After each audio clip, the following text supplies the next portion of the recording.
देखो, हम सभी के जीवन में एक ऐसा दौर, ऐसा समय ज़रूर आता है जब हम मानसिक रूप से टूट जाते हैं, परेशान हो जाते हैं, चारों तरफ दुख ही दुख नज़र आता है, कुछ समझ नहीं आ रहा होता है, जीवन एक बोझ लगने लगता है।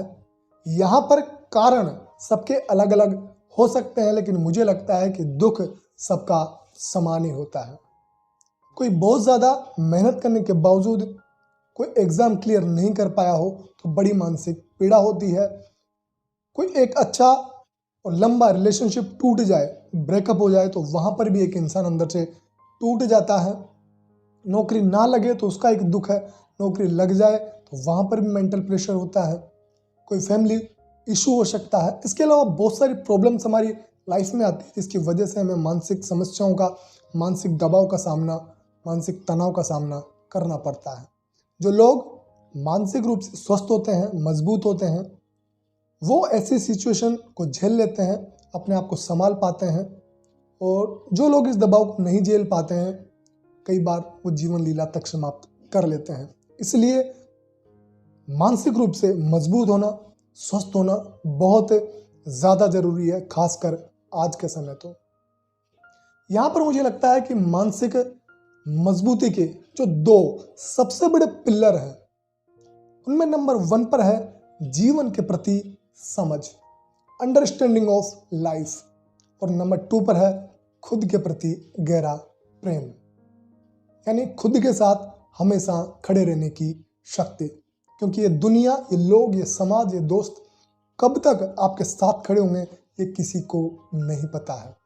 इसलिए खुद के साथ खड़े रहने की शक्ति हमारे अंदर जरूर होनी चाहिए। इन दोनों टॉपिक पर बात करेंगे। उससे पहले ह्यूमन साइकोलॉजी का मानना है कि मेंटली स्ट्रॉन्ग बनना है तो आप शारीरिक रूप से फिट रहें, सकारात्मक विचारों को अपने जीवन में जगह दें, कुछ नया पढ़ें, कुछ नया सीखें, नए स्किल्स पर काम करें, धैर्य बनाए रखें, खुद को स्वीकार करें, परिस्थितियों के साथ अपने आप को ढालने का साहस पैदा करें और अपने विचारों के प्रति अवेयर रहें, डायरी लिखना शुरू करें और आभार व्यक्त करने की जो भावना है उसको अपने जीवन में लाएं।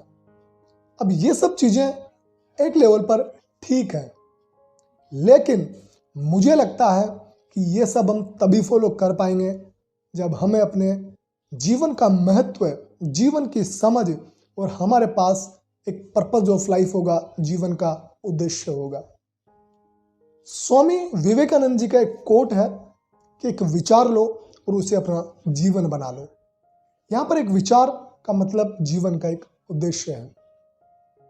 जिसके पास एक अच्छा विचार होगा, एक अच्छा उद्देश्य होगा, उसके पास एक अच्छा जीवन भी होगा। इसके पास अच्छा विचार नहीं है, अच्छा उद्देश्य नहीं है, उसके पास अच्छा जीवन भी नहीं हो सकता। और आज की सबसे बड़ी प्रॉब्लम्स मुझे नजर आती है, लोगों को लगता है कि पैसा, करियर, सेक्स, नौकरी या मौज मस्ती यही जीवन का उद्देश्य है, जबकि जीवन के सिर्फ छोटे से भाग हैं, जीवन का उद्देश्य नहीं है।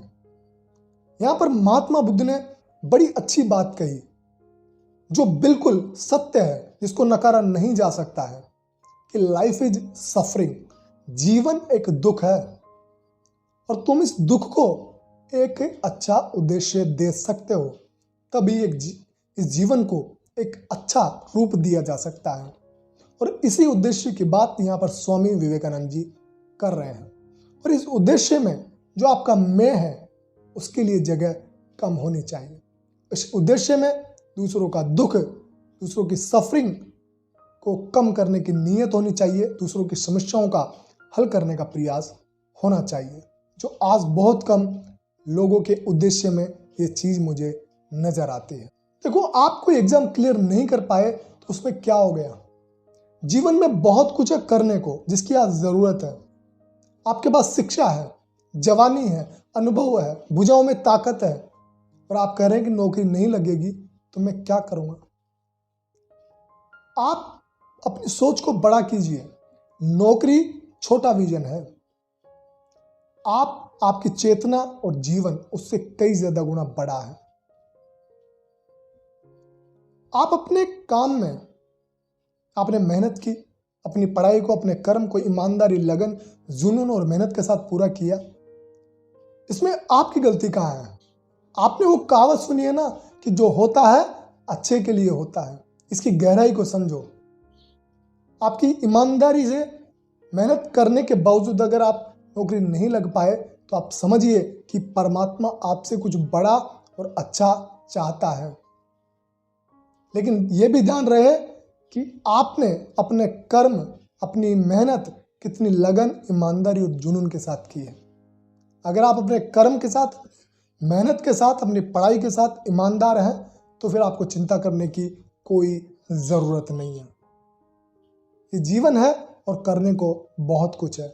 और यही बात रिलेशनशिप में लागू होती है कि अगर आपने किसी को सच्चे दिल से चाहा, आप रिश्ते में पूरी तरह होनेस्ट हैं, आपने चीट नहीं किया है, आपने हमेशा शरीर से ऊपर चेतना को, प्रेम को और सम्मान को ऊपर रखा है, इसके बावजूद भी अगर आपको कोई छोड़कर जाता है या जाती है तो आपको गम करने की, परेशान होने की, चिंता करने की कोई ज़रूरत नहीं है। आपके साथ प्रभु है, ये पूरा ब्रह्मांड है। जो आपके लिए सही होगा या होगी वो आपको ज़रूर मिल जाएगा, और नहीं भी मिलेगा तो अकेले रह जाना ठीक है। गलत संगति में गलत लोगों के साथ रहना, बंधना, अकेले रहना उससे कई ज़्यादा गुना ठीक है।